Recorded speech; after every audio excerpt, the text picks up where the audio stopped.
So, should we do the memory test? हमने क्या सीखा था last time? Yes, बोलिए। भगवान कहते हैं कि विवेकता और मेरे कर्म को जो जान लेता है उसे पुनर्जन्म नहीं कभी प्राप्त होगा। वाह, क्या बात है, very good, very good, perfect. और क्या चर्चा की थी हमने? तो एसेंस आपने जो बताया वो।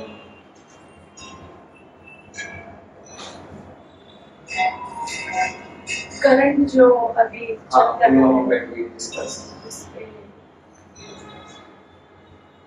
So what is the conclusion on that? What is real religion? What is the real religion, right? अगर जो religion है is what we are talking about is some belief. कोई सोचता है कि मैं नमाज पढ़ूंगा तो ये हो जाएगा, मैं प्रार्थना करूंगा तो मैं हिंदू बन जाऊंगा। वो सिर्फ एक एक्सटर्नल धोती कुर्ता पहनने, टोपी पहनने से कोई अलग अलग अब अपना सिर्फ बता सकते हैं कि इसमें मेरा बिलीफ है, और आपका बिलीफ चेंज भी हो सकता है, पर जो रिलीजन है वो कभी चेंज नहीं होता। वो क्या है?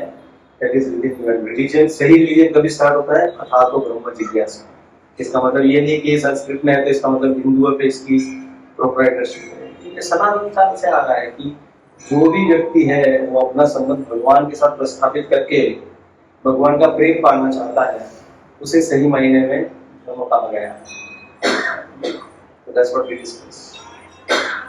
What else we discussed in terms of दिव्यता और भगवान की दिव्यता के बारे में हम लोग ने 5 चीजों का डिस्कशन किया था। हाँ, उनका बर्थ गर्भ से नहीं हुआ था परंतु देवी माता के हृदय से हुआ था। तो हम लोगों ने भगवान के जन्म, भगवान का वर्णन, भगवान की सुंदरता, भगवान का सांत्वन, भगवान का गमन। कोई भी बच्चा पैदा हो गया ऐसा नहीं बोलेगा कि मैं आ गया हूँ, टेंशन मत लो, एवरीथिंग विल बी ऑलराइट। पर जब भी भगवान का जन्म होता है तो सांत्वना देते हैं। वही एक डिफरेंस है हमारे और भगवान में, मतलब one of the major difference. और उसके बाद भगवान बोलते हैं कि आप मुझे लेके चलिए गोकुल। सो भगवान का जो अवतरण है वो दिव्य है, वो कोई सामान्य नहीं है। और भगवान खुद भगवद गीता के माध्यम से बता रहे हैं कि जो कोई भी मेरे जन्म के बारे में, मेरे लीलाओं के बारे में, मेरी क्रियाओं के बारे में, मेरे कर्म के बारे में समझ जाएगा, उसकी दिव्यता को समझ जाएगा, उसके तत्व को समझ जाएगा, तो उसको कभी भी इस जगत में जन्म लेना नहीं पड़ेगा। तो भगवान भी बताते हैं ऐसा। सिंपल है ना, कृष्ण भगवान का जन्म कहाँ हुआ उनको मालूम है, उन्होंने क्या क्या लीला किया है वो भी मालूम है हमको। तो तकलीफ क्या है हमको? क्यों नहीं जा सकते हम लोग भगवत धाम? अच्छा ठीक है, एवरीबडी एग्रीज कि हमको भगवान के बारे में मालूम है सब कुछ। ठीक है, भगवान के बारे में मालूम है, आपको आपके बारे में मालूम आपको आपके स्पाउस के बारे में मालूम है, जो मैरिड नहीं है आपको आपके माता पिता के बारे में मालूम है। कई बार माता ये भी कहती है ना कि बेटा तुझे पाल पोस के इतना बड़ा किया फिर भी तू मुझे समझ नहीं पाया। पति पत्नी के बीच में झगड़ा क्यों होता है? क्या समझते हैं? और हम लोग बोलते हैं कि हम भगवान को समझ लेंगे। भगवान को समझना इतना आसान नहीं है। तो भगवान कुछ करेंगे, बोलेगा भगवान ये कैसे हो गया, मैं तो तेरे रास्ते पे चल रहा था, नेकी के रास्ते पे चल रहा था, और आपने तो मेरा जॉब भी छुड़वा दिया, आपने तो मेरा डिवोर्स करवा दिया, मेरा बेटा मर गया, मेरे माता पिता मर गए, ये क्या चल रहा है? तो भगवान को समझना इतना आसान नहीं है, कि दिव्यता को समझना इतना आसान नहीं। उसके लिए हमने कौन सा एग्जाम्पल दिया था कि जो गाना आता है बॉलीवुड में, आप करो तो रासलीला, हम करें तो कैरेक्टर ढीला। तो देखो इसमें दिव्यता को न देखते हुए कितने भौतिक स्तर पे, कितने निम्न स्तर पर ये लोग देखते हैं। और इसी लोग को पूछेंगे कि ये रासलीला हुआ था, भगवान करे तो लीला और हम करे तो कैरेक्टर लीला, ऐसा कैसे? तो जब उसको पूछते हैं कि भगवान ने कि गोवर्धन पर्वत उठाया था, वो आप मानते हो? नहीं, वो कैसे हो सकता? वो कैसे हो सकता? भगवान ने 16,108 रानियां की थी, हर एक को एक पैलेस दिया था, और वो हर एक के साथ रहते भी थे एक ही समय पे। ऐसा नहीं है कि एक रानी के साथ रहे पहले दिन तो वो रानी का टाइम अभी आएगा 16,107 टर्न के बाद, क्योंकि अभी दूसरी रानी का टर्न आएगा ना, सब में ऐसा नहीं था। हर रोज भगवान हर एक रानी के साथ टाइम बिताते थे, और कोई भी रानी कंप्लेन नहीं करती थी, "You are not giving me time." There is a common complaint that we receive of the spouse, "You are not giving me enough time." You don't understand. But that is not the case with the Lord. Lord understands everything.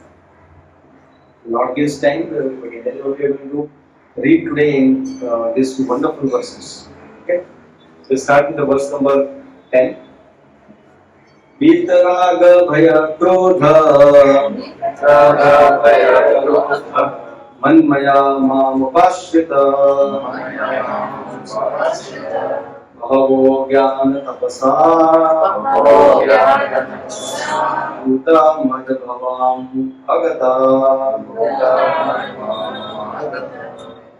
Being freed from attachment, fear and anger, being fully absorbed in me and taking refuge in me, many persons in the past became purified by knowledge of me, and thus they attained transcendental love for me. Most people. But as described above, it is very difficult for a person who is too materially affected to understand the personal nature of the Supreme Absolute Truth.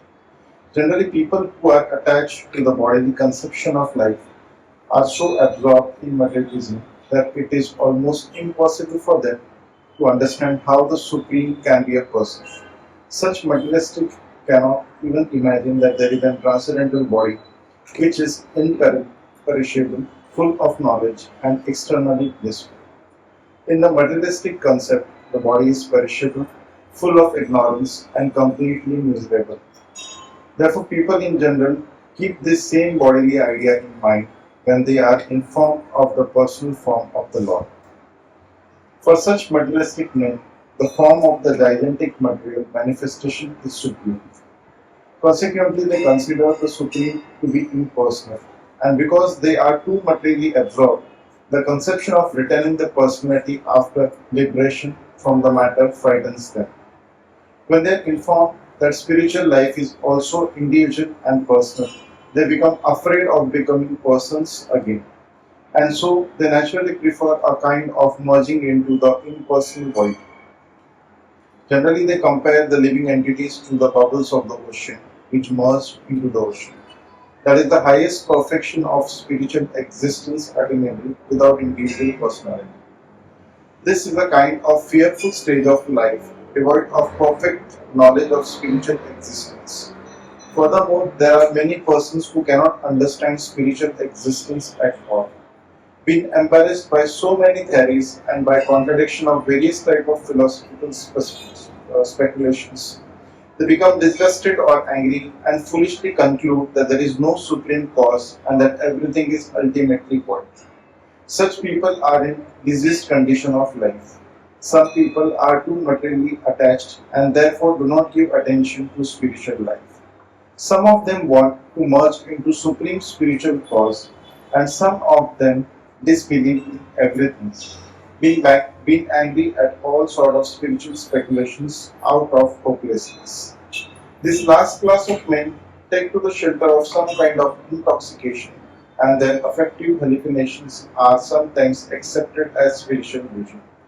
One has to get rid of all these three stages of attachment to the material world: negligence of spiritual life, fear of spiritual personal identity, and the conception of void that arises from the frustration in life.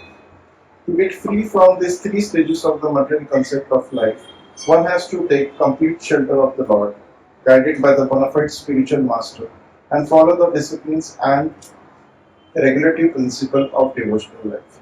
The last stage of devotional life is called bhava or transcendental love of Godhead. According to the Bhakti Rasanokta Sindhu, the science of devotional service. In the beginning, one must have a preliminary desire for self-realization. This will bring one to the stage of trying to associate with persons who are spiritually elevated. In the next stage, one becomes initiated by an elevated spiritual master, and under his instruction, the neophyte devotee begins the process of devotional service.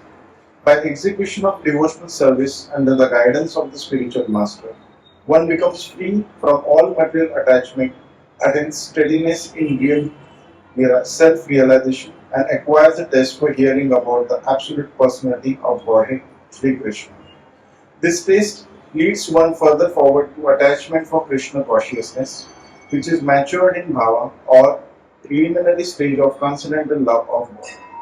Real love for God is called prema, the highest perfectional stage of life. In the prema stage, there is constant engagement in the transcendental loving service of Lord. So, by the slow process of devotional service, under the guidance of bona fide spiritual master, one can attain the highest stage, being free from all material attachments, from the fearfulness of one's individual spiritual personality, and from the frustrations that result in void philosophy. Then one can ultimately attain to the abode of the Supreme Lord. सो पिछले वर्ष में भगवान ने बताया कि जो मेरी दिव्यता को जान पाएगा, मेरे जन्म की दिव्यता को जान पाएगा, मेरे कर्म के दिव्यता को जान पाएगा, he will come back to me. अभी भगवान क्या कह रहे हैं? भगवान एक सांत्वना दे रहे हैं हम सबको कि there are so many people who have come to me. कितने सारे लोग हैं जिन्होंने मेरे धाम को प्राप्त किया. इसलिए भगवान बता रहे हैं कि being free from attachment, fear and danger, anger. Being fully absorbed in me and taking refuge in me, many persons in the past became purified by knowledge of me, and thus they attained transcendental love for me. भगवान का प्रेम जो है वो definitely बहुत ही rare है, पर ऐसा नहीं है कि कोई प्राप्त नहीं करता है, बहुत सारे लोगों ने प्राप्त किया. तो इसके लिए अपने को क्या करना पड़ेगा, इसका बहुत ही अच्छे से साइंटिफिक प्रोसेस भी रूपा गोस्वामी ने बताया है towards the end of the पurport. But let's just read, there are quite a interesting point जो purport में प्रभुपाद बताते हैं. सबसे पहली लाइन जो प्रभुपाद बोल रहे हैं, as described above, it is very difficult for a person who is too materially affected to understand the personal nature of the supreme absolute truth. तो ऐसा क्यों कहा जाता है? Why it is so difficult to accept the supreme personality of God?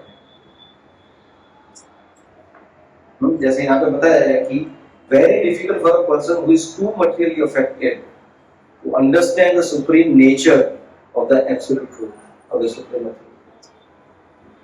Why it is like that?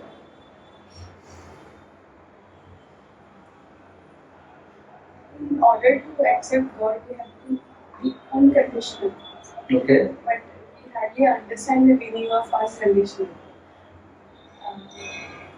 We are generally, our life is always say, ये दिया तो ये किया.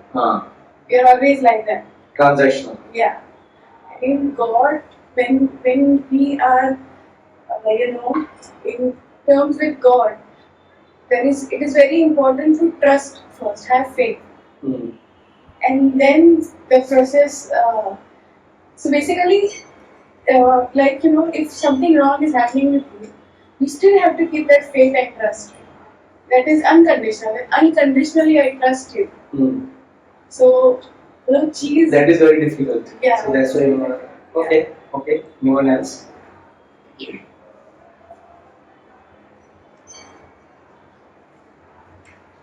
भगवान की भक्ति प्राप्त करना और भगवान को समझना या तो भगवान के मार्ग पे चलना लोगों को होता ही नहीं है. क्यों?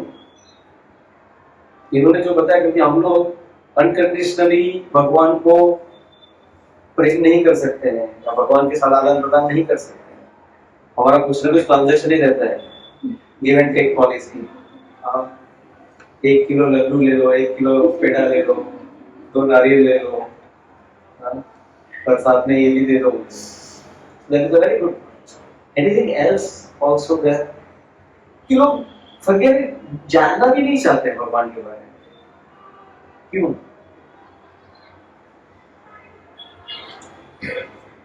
They're too busy to fulfill their own desires. Exactly. लोग इतने सेल्फ सेंटर्ड हैं कि उनको कुछ पड़ी ही नहीं है, they are just worried about their own thing.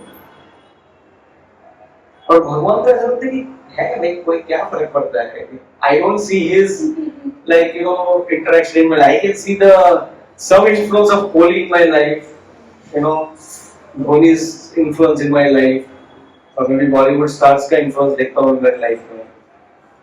भगवान का क्या इन्फ्लुएंस है लाइफ में?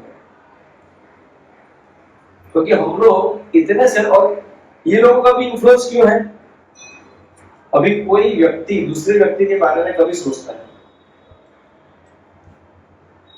भगवान की बात तो बहुत दूर की है, अगर कोई व्यक्ति दूसरे व्यक्ति के बारे में कभी सोचता है, when he has accomplished something, कुछ उससे मिलेगा, कोई आप वो व्यक्ति के बारे में सोचोगे? आपने चिमन भाई के बारे में सोचा है कभी? नहीं सोचेगा, कोई मतलब ही नहीं भाई कौन है वो फर्स्ट ऑफ ऑल, और वो और कोई है तो भी मुझे क्या फर्क पड़ता है? हम लोग अरे भाई चिमन भाई ऐसे है कैसे तो होगा, मुझे क्या फर्क पड़ता है? पर कोहली के बारे में क्यों फर्क पड़ता है आपको? धोनी के बारे में क्यों फर्क पड़ता है? बॉलीवुड स्टार्स के बारे में क्यों फर्क पड़ता है? बताइए क्यों फर्क पड़ता है? उनको फॉलो करके be like them. Like them, they're giving some entertainment. हाँ, अगर मैं बोलूंगा कि यहाँ पे बहुत बड़े स्टार वाला है, आप आओ जानो उनके बारे में, स्टार कौन सुनने जाएगा भाई? मीना कौन सुनने जाएगा? इंटरेस्टिंग नहीं है वो उसमें। पर ये लोग क्या है, आपके सेंसेस को ग्रेटिफाई करते हैं किसी न किसी तरीके से। You'll be surprised. अभी मैं ये फ्राइडे को इवनिंग को मैं राधा गोपीनाथ से आ रहा था ट्रेन में, and I could see like everybody इतना बेचारा थका मारा है, फिर भी वो आईपीएल देख रहा है मोबाइल के अंदर। मतलब ये ना प्रकार है ना किधर से तो उसको कुछ ना कुछ तो जूस किधर से लेना है बस। तो हर कोई ना, उनको they are looking for something, उनको कुछ चाहिए, पर उनको ये पता नहीं कि कहाँ पे ढूंढना है, इसके लिए वो गलत जगह पे ढूंढ रहे हैं। हाँ, it is why it is very very difficult for them to accept the supreme personality of God. हाँ, भगवान के बारे में जानना उनके लिए बहुत डिफिकल्ट है। वो खुद की लाइफ में से ऊपर नहीं आ रहे, वो इतने बिजी है। आप बोलोगे अगर इधर भगवत गीता का क्लास हो रहा है, ये सही कहाँ फुर्सत है मेरे को? When you go and distribute the books also, से वो खड़े भी नहीं रहता है भाई, तो आप बहुत महान हो, आप कर सकते हो भगवत गीता, हमारे पास तो टाइम ही नहीं है। तो उसको बोलोगे कि लेटेस्ट मूवी देखी, सब मूवी के बारे में बताएंगे, आईपीएल देखा तो सब बताएंगे, ये टाइम कहाँ से आया? क्योंकि वो इंटरेस्टिंग है। पर एक बार अगर आपको इंटरेस्ट आ गया, वो अभी देखेंगे later in the purpose. Second thing Srila Prabhupada says the body is perishable, full of ignorance and completely miserable. अभी हम लोग, आप सोचोगे कि प्रभुपाद इतने डिटेल में क्यों जाते हैं पर्पस में? क्योंकि अनलेस अगर हम प्रभुपाद जी को समझेंगे नहीं कि उन्होंने ये इतने लंबे पर्पस क्यों लिखे, इनको कोई शौक नहीं था कि किताब बड़ी मोटी बनानी है। हाँ, अगर वो चाहते थे तो श्लोक लिखते, तो श्लोक के नीचे 2 लाइन में लिख देते थे, क्योंकि इसका मतलब ये है भगवान कहना चाहते हैं कि भाई अगर आप लाइक भाई क्रोध वगैरह से आप मुक्त हो जाओगे और मेरी शरण में रहोगे तो मेरे पास आ जाओगे, हो गया पर्पस खत्म। जो ट्रांसलेशन है वही पर्पस हो गया ऑलमोस्ट। तो ऊपर ने इतना बड़ा पर्पस क्यों लिखा है? क्योंकि उनको मालूम है कि कलयुग का जीव ना उसको समझ में नहीं आएगा, वो बार एक चीज पढ़ेगा तभी जब उसको समझ में आएगा कि मैं क्या कहना चाहता हूँ, भगवान क्या कहना चाहते हैं। हाँ, तो अभी ये स्टेटमेंट से आपको क्या समझ में आता है बताओ? The body is perishable, full of ignorance and completely miserable. अगर आप किसी भी बाहर व्यक्ति को जाकर बताओगे, आपको समझ में नहीं आएगा। व्हाट कम अगेन, आप क्या बात क्या करते हो? Body is perishable, full of ignorance, miserable है, तो ये जो शरीर है अपना, ये जो हमें मिला है, फर्स्ट ऑफ ऑल हमें ये समझना चाहिए कि पेरिशेबल है, मतलब ये खत्म होने वाला है। पर हम लोग ऐसे जी रहे हैं कि जैसे वो हमेशा हमारे साथ रहने वाला है। आपको मालूम है ये शरीर आपने कितनी बार छोड़ा है? ये जीवन में ये शरीर आपने कितनी बार त्याग किया मालूम है आपको? एक बार त्याग किया, एक भी बार नहीं किया ना। अभी आप उसी बॉडी में हो ना, सेम बॉडी जो पहले से जो जन्म हुआ उसमें नहीं, आपने शरीर को हर एक 7 साल में छोड़ दिया है। बिकॉज जैसे एवरी 7 years साइंटिफिकली प्रूवन कि हर एक 7 साल में आपके बॉडी के हर एक कोश का विनाश होता है और नया कोश का जन्म होता है। Every body cell dies every 7 years and new body cells are being generated. Simple सी बात है ना। अगर आप 7 साल पहले का फोटो वो छोड़ो, चलो अभी एटलीस्ट उतना नहीं समझ में आता अपने को, अपने बचपन का फोटो देखो आप। अगर कोई फोटो तो आपने नहीं देखा, अगर कोई देखेगा ना, आप खुद अपने आप को नहीं पहचान पाओगे। तो वो बॉडी चेंज हुआ है। पहले इतना से छोटा सा बॉडी था, इतना बड़ा बॉडी है कि नहीं? पर हमको ऐसा लगता है कि I am the same, because you are actually the same person within. आपका ये जो, अगर आपका कोई कोट है पुराना, उसमें दाग लगे होंगे, वो जीर्ण हो गया रहेगा, फटने को आया रहेगा, तो आप वो शर्ट पहनोगे नहीं, वो आप छोड़ दोगे। इसीलिए भगवद्गीता में कहते हैं देहिनोऽस्मिन् यथा देहे कौमारं यौवनं जरा तथा देहान्तरं प्राप्ति विनश्यत्वनं मुह्यते। जैसे हम लोग बॉयहुड से यूथ से मिडिल एज से ओल्ड एज जाते हो, तो आप शरीर चेंज करते करते जा रहे हो। तो जब भी ये शरीर बिल्कुल भी काम करने के लायक नहीं रहेगा, जैसे एक कोट रहता है वासांसि जीर्णानि यथा विहाय, हाँ, तो वो हम उसको चेंज कर देते हैं। सिमिलरली ये बॉडी भी जब भी काम का नहीं रहेगा, तो उसका जो आत्मा है वो दूसरे शरीर में प्रवेश करता है मृत्यु के बाद। हाँ, तो इसीलिए ये जो शरीर है वो क्या है? फर्स्ट ऑफ ऑल पेरिशेबल है। ये सबसे बड़ा नॉलेज भगवद गीता में दिया गया है। सबसे पहले भगवान ने अर्जुन को क्या बताया? You are not this body, you are the spirit soul. आप ये शरीर नहीं हो, आप आत्मा हो। शरीर पेरिशेबल है, वो समझ में आया तो ही अपना एक आध्यात्मिक जीवन की प्रगति शुरू हो सकती है। नहीं तो हम अगर अपने आप को शरीर समझ के चलोगे और भगवान का नाम भी लोगे, तो क्या होगा? वो हॉस्पॉट हो जाएगा, पूरा एक खिचड़ी जैसा हो जाएगा वो, उसमें तो मतलब नहीं रहेगा। तो हमें समझना बहुत जरूरी है कि शरीर पेरिशेबल है, फुल ऑफ इग्नोरेंस। आत्मा इज फुल ऑफ चित्त। आत्मा को सब नॉलेज है, और ये शरीर है उसको कुछ नॉलेज नहीं है। क्योंकि इसमें से अगर आत्मा चला गया तो शरीर कुछ कर सकता है, कुछ जान सकता है, कुछ प्राप्त कर सकता है? नहीं, इट्स फुल ऑफ इग्नोरेंस, उसमें कुछ है ही नहीं। And the last is full of misery. क्योंकि ये शरीर आपको जितना दुख दे सकता है उतना कोई नहीं दे सकता। छोटा सा कुछ इधर खरोचा गया, गलती से भी अगर टकरा जाए तो अपन, कई बार मेरे साथ होता है, अंधेरे में टेबल के साथ टकराए, इतना जोर से टेबल को वापस लगा तेरी वजह से मुझे दर्द हुआ। So body is just misery देता है और कुछ नहीं देता है। थोड़ा सा हैप्पीनेस इधर उधर दे दिया, अच्छा सा कुछ खाना खा लिया, ये हो गया, हाँ, और खाना खाने के बाद भी फिर डायरिया हो जाता है, हो जाता है। So body is very very miserable in one sense. तो जब ये समझ में आता है तो हम क्या करते हैं? हम बॉडी से ऊपर उठते हैं। हम ऐसा नहीं बोलते कि ये बेकार है, सब दुनिया बेकार है। सिर्फ ट्राई टू अंडरस्टैंड। आध्यात्मिक जगत में जब भी कोई हमको बताता है कि ये सारी मिजरी ऐसा है, तो क्या कहना चाहते हैं वो लोग? ऊपर उठो, अपनी कॉन्शियसनेस को ऊपर उठाओ, इसी लेवल पे मत रहो।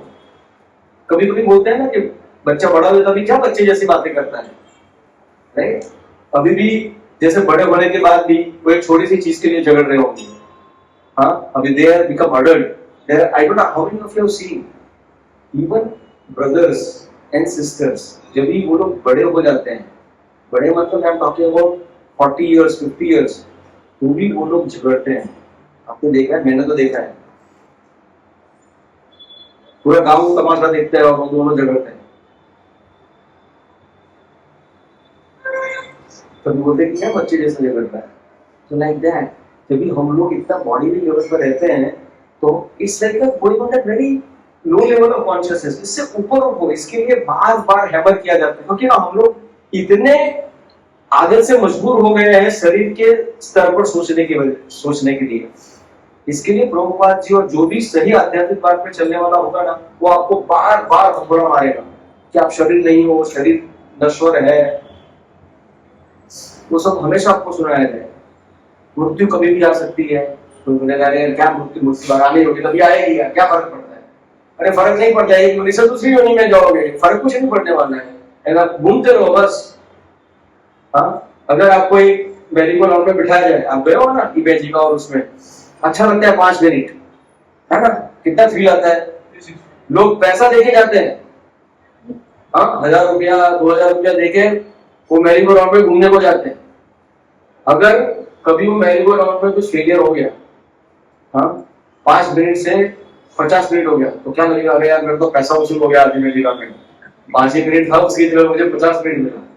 हाँ, और अभी सोचो 50 मिनट की जगह 50 घंटा चला तो क्या बोलोगे? भैया 1000 नहीं 10,000 ले ले, मेरे को उतार भैया इसमें से।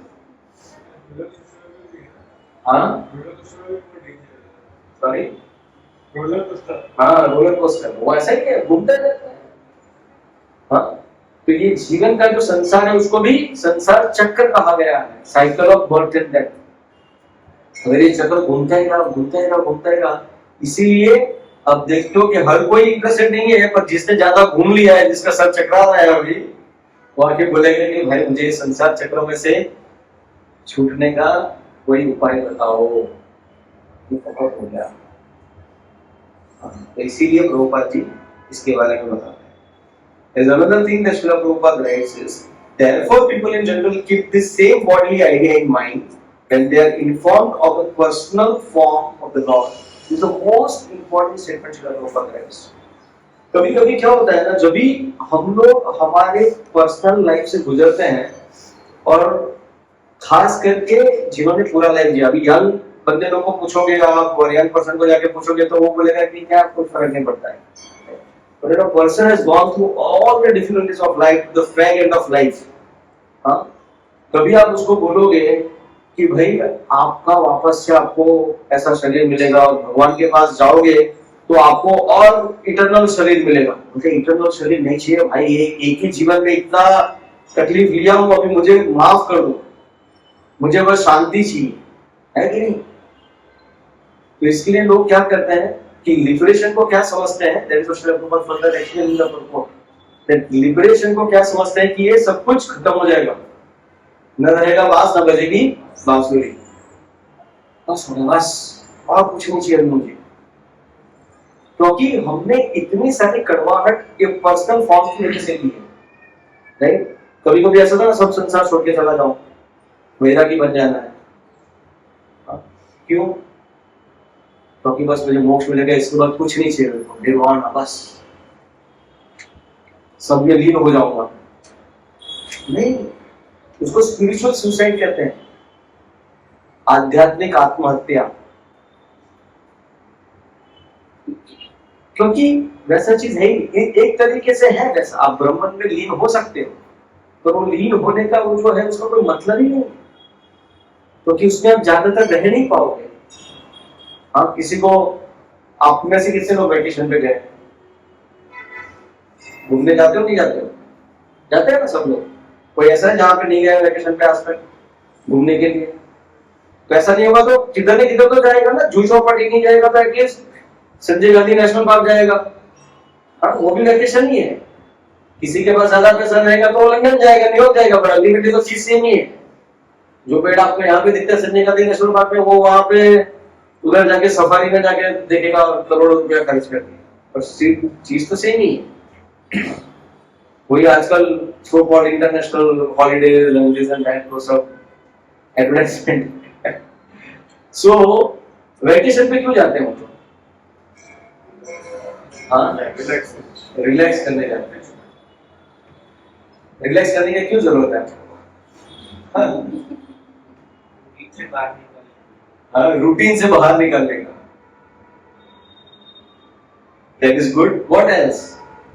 In one sense, to be very honest, हम लोग पक गए यार, अभी थोड़ा मेरे को ब्रेक चाहिए, है कि नहीं? कई बार तो लोग ना कहीं भी नहीं जाते हैं, बस मेरे को यार कुछ नहीं चाहिए, जस्ट लीव मी अलोन। मेरे को ऐसे I want to be alone with myself और घर पे रहना चाहिए, बाहर भी नहीं जाना। क्यों? क्योंकि आप इस तक पहुंच चुके हो। तो सिमिलरली इन लाइफ से भी हम लोग इतना पहुंच जाते हैं ना, जैसे many people commit suicide also. अभी रिसेंटली लाइक सी यंग गर्ल है 25 year old, who wanted to be some followers, को 1 मिलियन फॉलोवर चाहिए थे या 1 लाख फॉलोवर चाहिए थे उसको, नहीं हुआ तो उसने सुसाइड कर लिया। ये तो कुछ तो मतलब क्या है? पहले तुम सोचो कि कौन सी चीज आपको कितनी फ्रस्ट्रेट कर सकती है। इसीलिए लोग क्या सोचते हैं, अगर कोई बोलता है कि भगवान भी एक हमारा जैसा फॉर्म है, उनके 2 हाथ हैं, 2 आंखें हैं, बड़े प्यारे दिखते हैं, बड़े प्यारे दिखते होंगे, पर मेरे को नहीं चाहिए भाई ये फॉर्म, मेरे को सिर्फ ऐसे एनर्जी में लीन हो जाना है बस। जैसे समुद्र की लहरें हैं, मैं भी एक लहर बन के उसमें समुद्र में समा जाना चाहता हूँ बस, कुछ नहीं चाहिए मुझे मेरा एग्जिस्टेंस से मिटा देता है। क्यों? क्योंकि ये एग्जिस्टेंस की वजह से ही तकलीफ है, ये एग्जिस्टेंस की वजह से ही मेरे सारे रिलेशन है जो मुझे दुख देता है। मैंने कितना प्रयत्न किया सबको खुश करने का, कोई खुश नहीं होता है मेरे से। होता है कि नहीं होता है सबके साथ? पूरी जिंदगी घिस डाली मैंने, पूरी जिंदगी दे दी, पर कोई भी खुश नहीं हुआ मेरे से। ना ही बच्चे, ना ही बीवी, ना ही हस्बैंड, ना ही माँ बाप, कोई भी खुश नहीं हुआ। तो हम इवेंचुअली क्या सोचते हैं कि बस निर्वाण, आध्यात्मिक सुसाइड करना है बस। So then Srila Prabhupada further writes that prefer a kind of a merging into the impersonal void, and then Prabhupada says the most fearful situation in one's sense. क्योंकि आप हर जगह से पकड़े और आपको कुछ रास्ता ही नहीं मिल रहा है, इसके लिए बस ये कुछ नहीं चाहिए। पर अगर कोई आके आपको बता रहा है कि भगवान एक अच्छा सा सुंदर से व्यक्ति है, पर वो व्यक्ति ऐसे हैं जैसे हमारा शरीर है, वैसा उनका शरीर नहीं है। उनका शरीर आनंद चिन्मय है, फुल ऑफ ब्लिस है, इटर्नल है, हमारे जैसा शरीर नहीं छोड़। जब भी हमको भी भगवान की पूर्ण भक्ति मिल जाएगी, भगवान का प्रेम मिल जाएगा, तो हमें भी वैसा शरीर प्राप्त होगा इटर्नल, जिससे हम भगवान के साथ आदान प्रदान करेंगे। वो आगे बताएंगे, बहुत सुंदर है। Now Prabhupada is talking about 3 stages of attachment: the negligence of spiritual life, fear of spiritual personal identity, and conception of a void that arises from the frustration in life. So actually जो voidism है, ये frustration of the life की वजह से होता है। And to get free from these 3 stages of material concept of life, one has to take complete shelter of the Lord, guided by a bona fide spiritual master, and follow the discipline and the regulated principles of devotional life. कोई बोलेगा भाई ये सब कौन करेगा? Regulatory principles follow करना, discipline life करना, spiritual master ढूंढना। आपको क्यों लगता है कि ये सब चीजें जरूरी है? भगवान का प्रेम प्राप्त करने के लिए और ये सब चीजों से मुक्ति पाने के लिए अटैचमेंट में बताते हैं कि non inclination for spiritual life है, वॉइडिज्म है, मर्ज होना है ब्रह्म में। वो सबसे मुक्त होने के लिए आपको भगवान की शरण में जाने के लिए एक स्पिरिचुअल मास्टर की जरूरत है, आपको एक नियमितता की जरूरत है, डिसिप्लिन की जरूरत है, और नियमों का पालन करने की जरूरत है, रूल्स एंड रेगुलेशन। क्यों? कभी लोग आप मिले हो, कभी लोग आध्यात्मिक है तो जब भी मन में है तभी करना चाहिए, क्या आप अपने आप को फोर्स कर रहे हो? आध्यात्मिक तो दिल की बात है, हृदय से आना चाहिए। कभी कभी जाके आप किसी को बोलते कि आइए भगवत हुक्म होएगा तभी आएंगे, अभी क्या अभी अंदर से कुछ ऐसा लग नहीं रहा है, कभी नहीं लगेगा भाई, आके देखो पहले क्या है। तो क्यों ऐसा है कि आपको एक स्पिरिचुअल मास्टर की जरूरत है, आपको नियमों का पालन करने की जरूरत है, आपको एक डिटर्मिनेशन लगेगा। क्यों? ओके, स्पिरिचुअल मास्टर की क्यों जरूरत है? गुरु की क्यों जरूरत होती है? क्या गाइड करता है? स्पिरिचुअल गुरु किसे कहा जाएगा बताओ? जिसकी लंबी दाढ़ी हो। It can be anyone, a person. mother, father, husband. Yeah, it can be anyone whom you believe in, and okay, if I'm stuck somewhere, if I talk to this person is going to guide me. Right. So that is something called a mentor. Mentor, yeah. But I'm talking about who is a guru in specifically in the spiritual life. आध्यात्मिक जगत में गुरु कौन है? और गुरु का महत्व क्या है? और गुरु क्यों चाहिए? और गुरु ही क्यों मदद कर सकते हैं? क्योंकि जब तक ये सब हम सोचेंगे नहीं ना तो हमको डॉट्स कनेक्ट नहीं होते हैं। हमने बहुत वर्ड सुना है गुरु, हमारे नवजोत सिंह सिद्धू बहुत आजकल बोलते रहते हैं गुरु गुरु क्या शॉट मारा है, गुरु क्या हाँ तो क्या है गुरु? गुरु एक ग्रह भी है।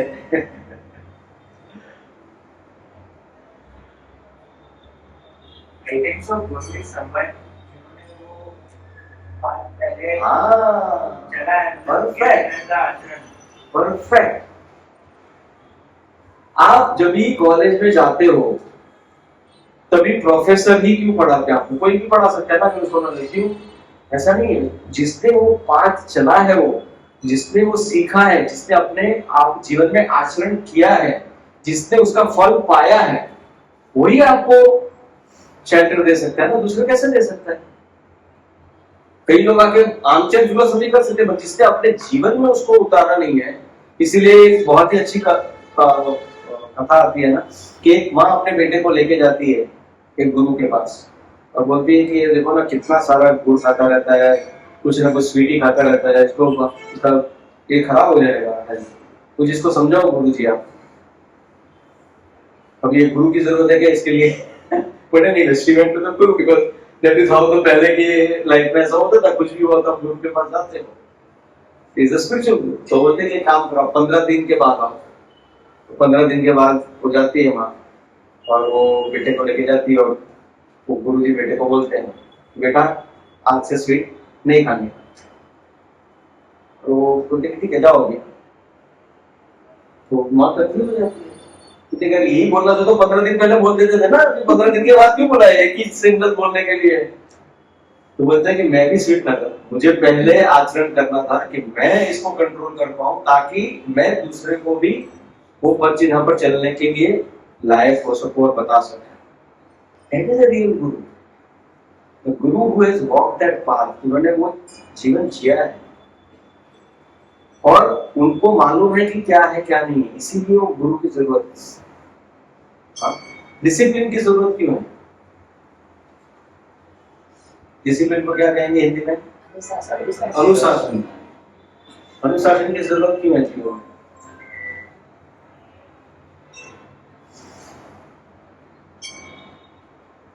बिना अनुशासन की क्या प्रॉब्लम है? जब भी मन आया तभी चले गए मंदिर में, जब भी मन आया तभी माला उठा ली, जब भी मन आया तभी माला छोड़ दी। ये तो हृदय की बात है ना, भगवान से तो प्रेम करना है, भगवान से थोड़ी ना कोई आदान प्रदान करना है, कोई बिजनेस थोड़ी करना है भगवान के साथ। ये तो हृदय की बात है, दिल की बात है। जब भी मन करेगा तभी करेंगे। डिसिप्लिन के कहां बीच में लेके आ गए आप इसको? अनुशासन तो मिलिट्री में होते हैं अनुशासन। हाँ यहाँ पे थोड़ी अनुशासन की जरूरत है, मिलिट्री में सबसे ज्यादा अनुशासन होता है ना। ये आध्यात्मिक जगत में कहां से लेके आ गया आप अनुशासन? क्यों जरूरत है अनुशासन की?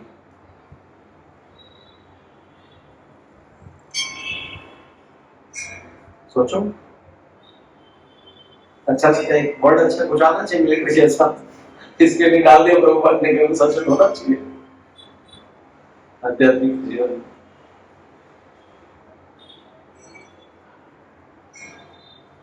वाइल्ड गेस एनी कुछ भी? अच्छा ये बताओ, अनुशासन नहीं किया तो क्या हो सकता है? अनुशासन क्यों करते हैं वो तो समझ में नहीं आ रहा है हमको इतना। ये बताओ अनुशासन नहीं किया तो क्या हो सकता है?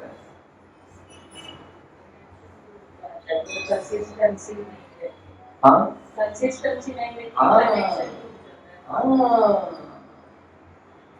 अभी आप जिम में जाते हो, योगा करते हो, हाँ तो क्या होता है, अगर उसमें कंटिन्यूटी नहीं रही, डिसिप्लिन नहीं रहा, ऐसा नहीं कि कभी भी जाऊंगा कभी भी आऊंगा, आज मेरा मन नहीं किया तो नहीं गया, तो दूसरे दिन आपका जो पूरा बिल्डअप किया वो सब चला जाता है।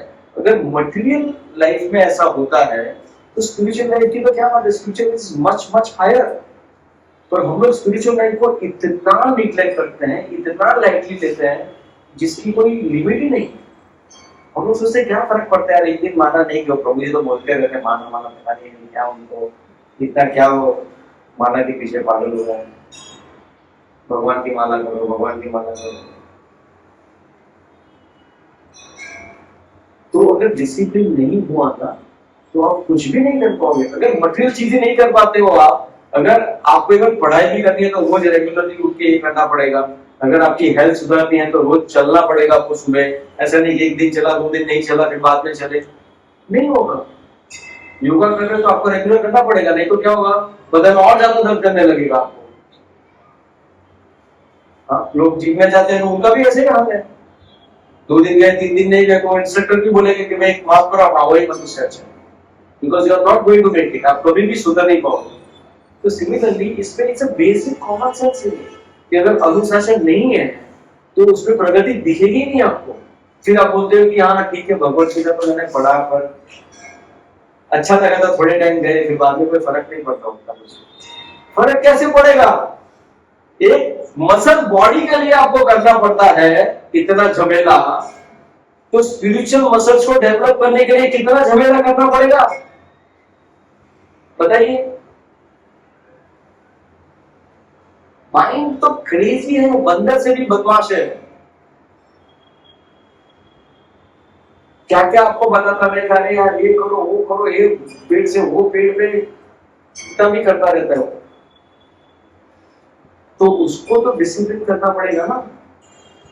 वो डिसिप्लिन कैसे करते हैं, the best way to discipline is through chanting the holy names. आप देखो माइंड कितना भागेगा, आपको कितना कंटाळा आएगा जपा करोगे तो मुझे तो बोलते हैं जपा करने से मन शांत हो जाता है, तो मेरा तो मन और व्याकुल हो गया जपा करने से। ये सब झूठ बताते हैं भगवत गीता में, बेकार है सब भगवत गीता।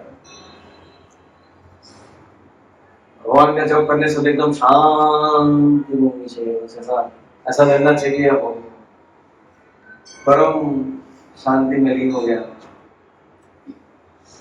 ऐसा नहीं होगा। आपको डिसिप्लिन जब भी होगा तभी जाके धीरे धीरे धीरे करके ना भगवान आपको वो कृपा देंगे ना, कभी समझ जाएंगे वाह ये क्या है। भगवान का शुद्ध नाम लेना कितना अमूल्य है, कितना अमूल्य है। और रूल्स और रेगुलेशन के पालन करना चाहिए। अरे ये खाओ ये मत करो, ये करो वो मत करो, क्यों रूल्स और रेगुलेशन चाहिए?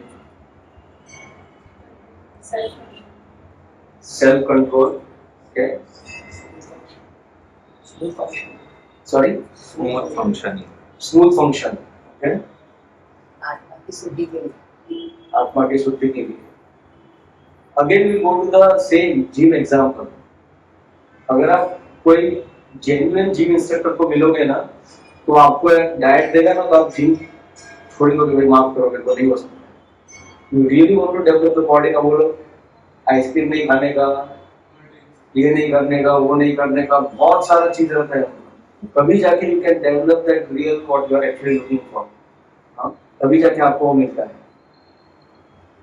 तो यहाँ पे भी जैसे मैंने बताया कि एक हम स्पिरिचुअल स्ट्रेंथ डेवलप कर रहे हैं, तो इसके लिए क्या हो गया, आज मैंने ये कर लिया, आज मैंने ये खा लिया, आज मैंने वो कर दिया, नहीं। You have to really really follow the rules and regulations. इसके लिए कौन से रूल्स एंड रेगुलेशन बताए जाते हैं इस्कॉन में?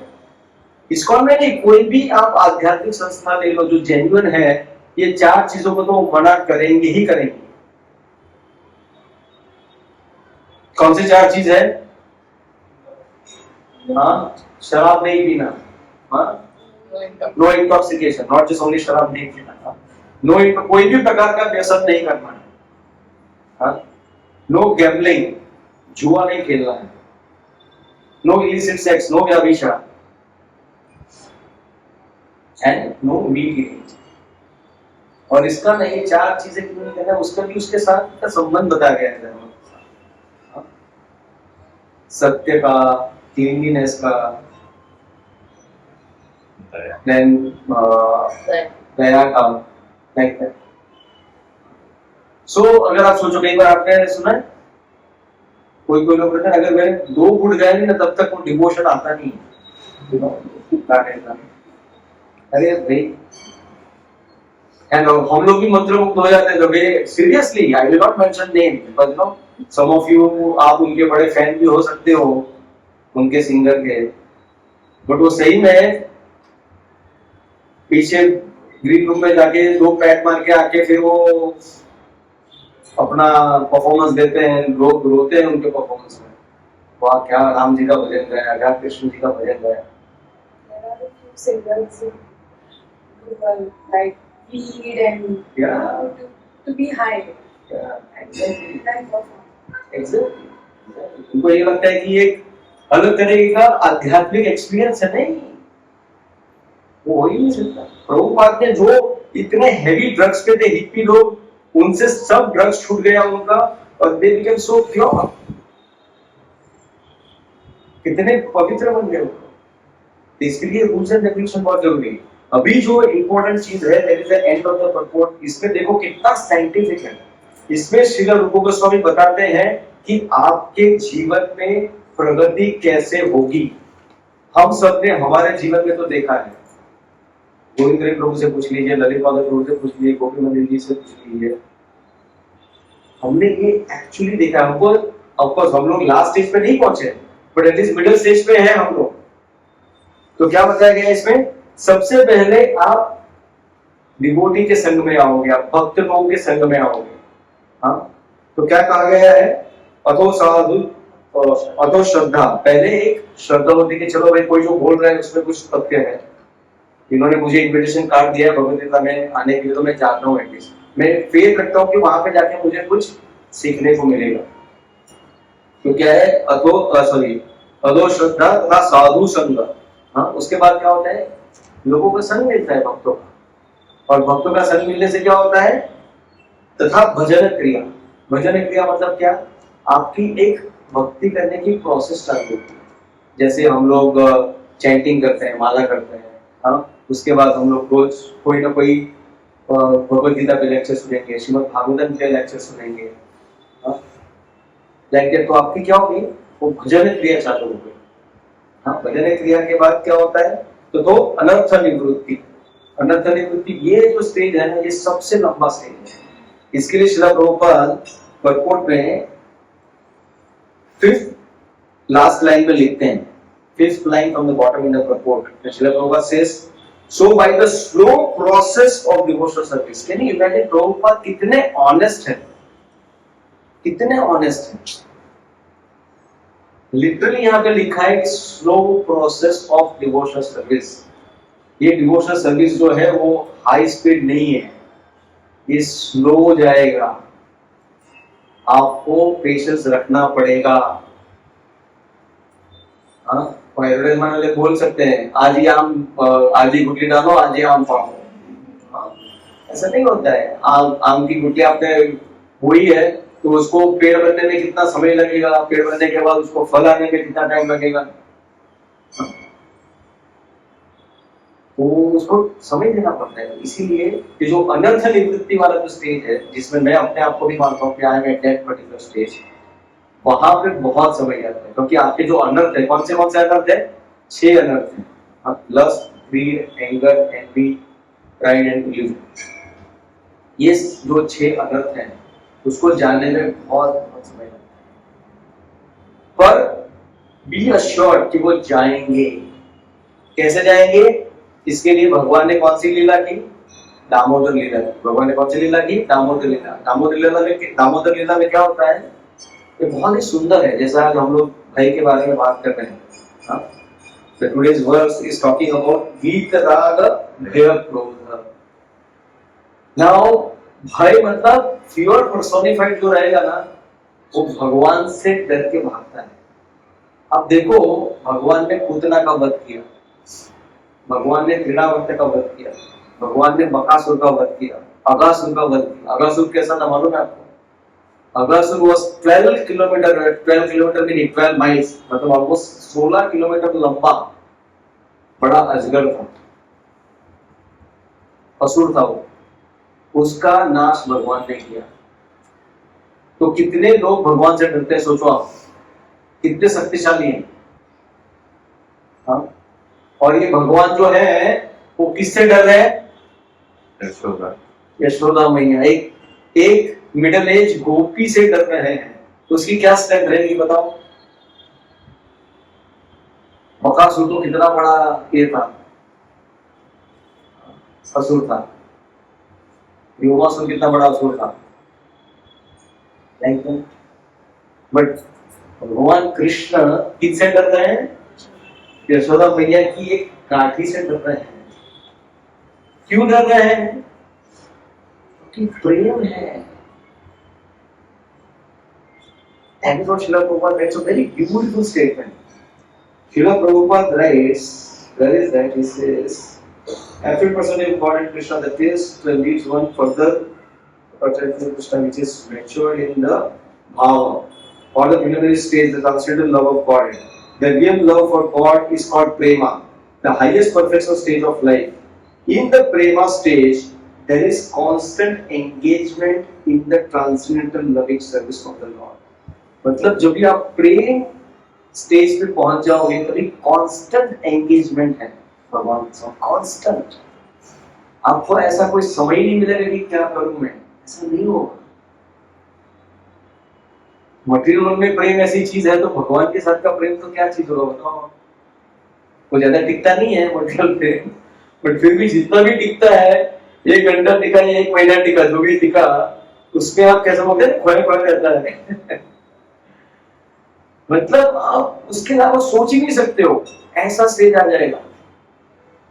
तो वो जो प्रेम है उसकी वजह से the person from the fear personified डरता है, उससे भगवान खुद डर रहे हैं।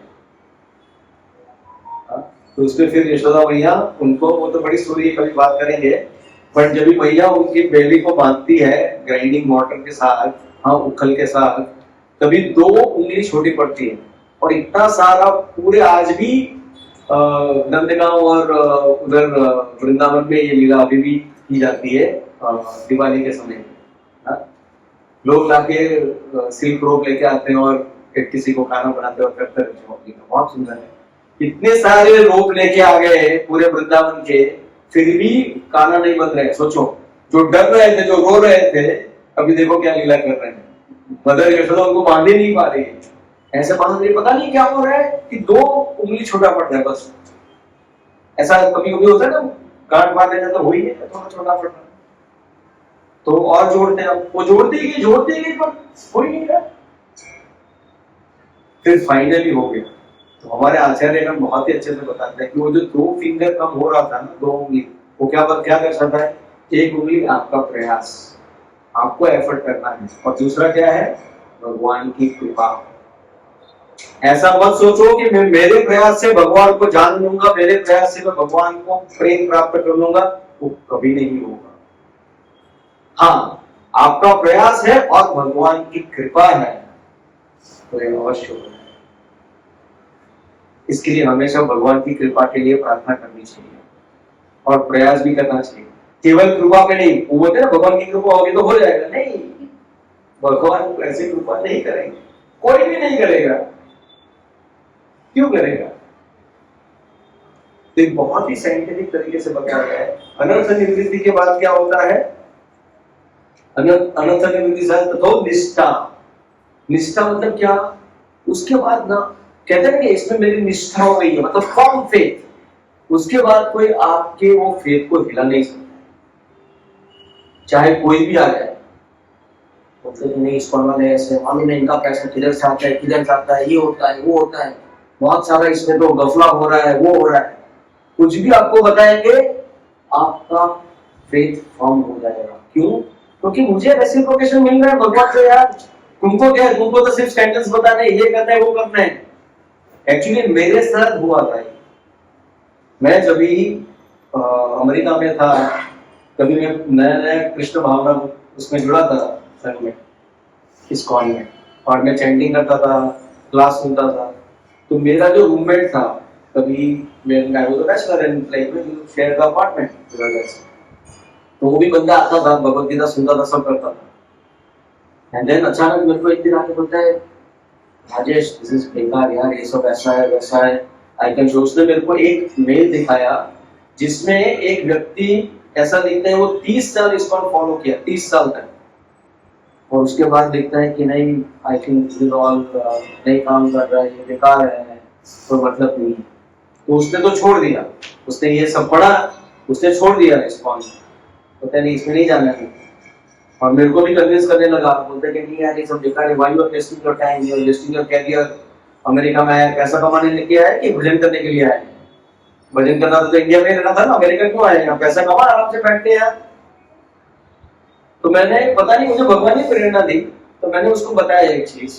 मैंने बोला देख भाई, अगर 60 का क्लास है, हाँ हम लोग जब स्कूल में जाते थे तो हमारे स्कूल में तो कम से कम 40-50 बच्चे होते थे एक क्लास में। उसमें हर कोई तो ओवल नंबर नहीं आता है ना, हर कोई तो पहला नंबर नहीं आता है, कई सारे लोग लास्ट में भी आते हैं। तो इसमें किसकी गलती है? टीचर की गलती है। कोई अगर लास्ट आता है बच्चा तो इसमें टीचर की गलती है। अरे वो बंदे ने अगर सही से फॉलो नहीं किया, that is what Srila Prabhupada rights, it's a first of all very slow process.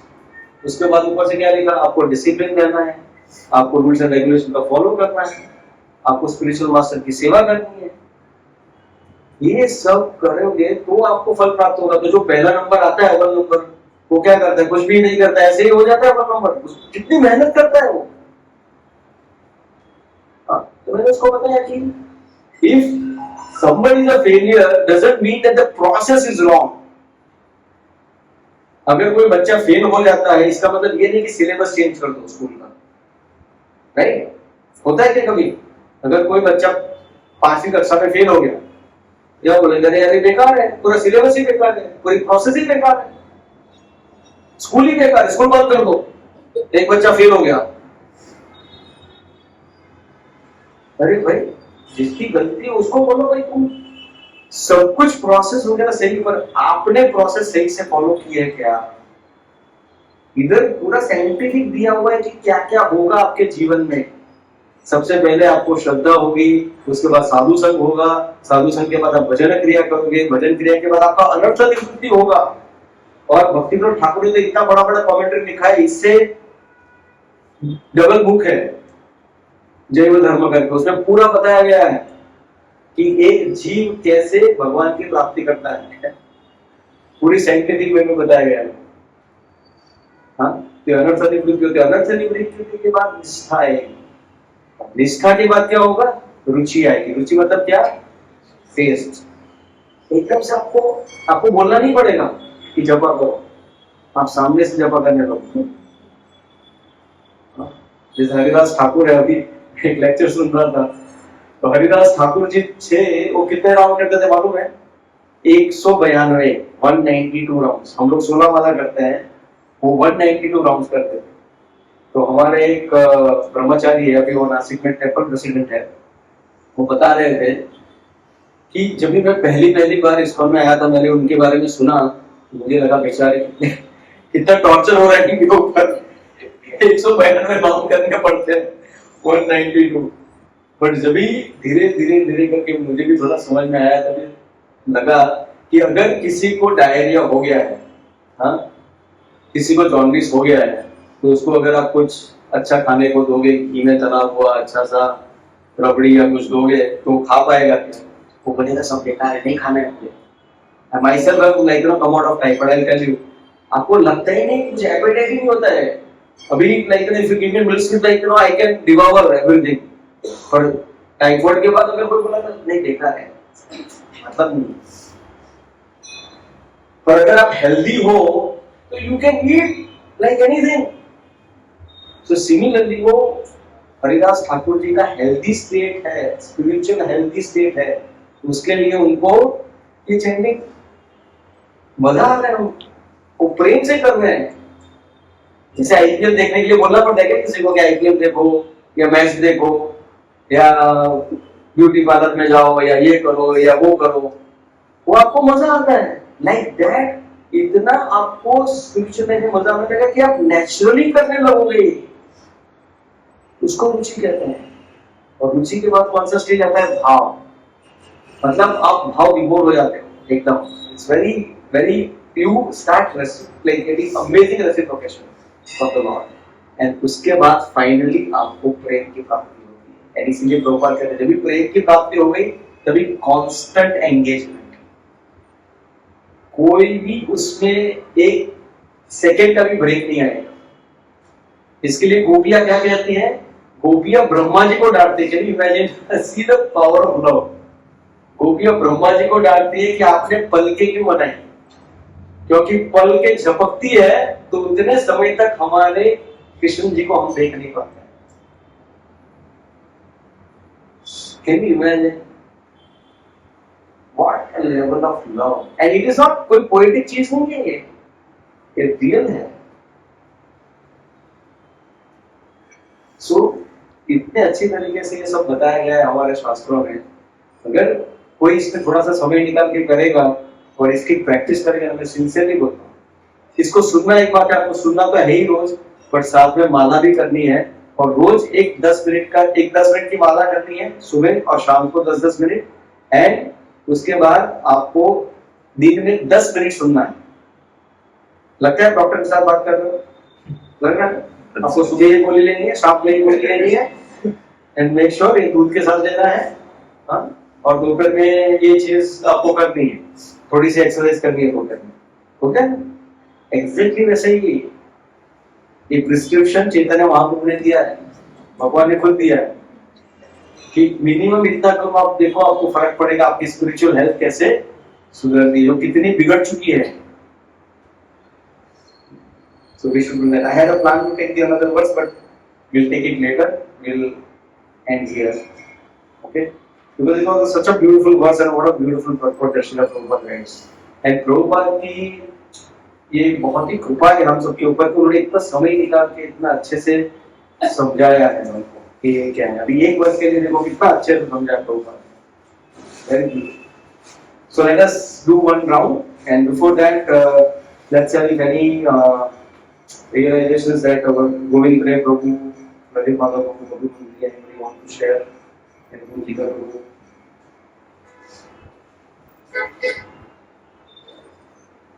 Govind Ray Prabhu, anything? Govind Ray, anything from you? Share? Radhe Mata Prabhu?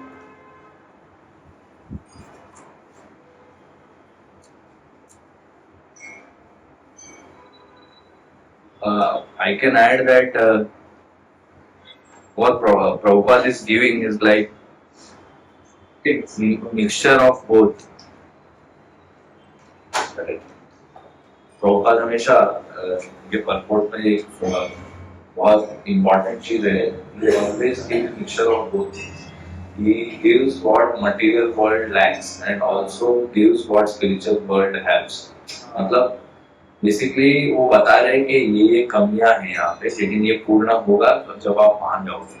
तो ये always balances all the thing. जैसे material body के बारे में बताया, लेकिन साथ में नवविधा भक्ति और ये स्टेजेस ऑफ कनेक्शन से स्टेजेस ऑफ भक्ति बताया। तो प्रभुपाद ने भी बताया कि क्या कम है और क्या मिलेगा वो बताया। That is the magic of purports, reading of purports, Hindu versus में नहीं। किसी और को भी कोई कमेंट है तो शेयर करना, ऐसा नहीं कि सिर्फ गोविंद देव और गोपी मंजरी और Lalit Madhav Prabhu. So anyone also has anything that you have read or anything you have, आपने कुछ सुना है आपको शेयर करना है तो प्लीज आप शेयर कर सकते हो। किसी का कोई प्रश्न है तो भी पूछ सकते हैं, then we will have the one round of chanting together.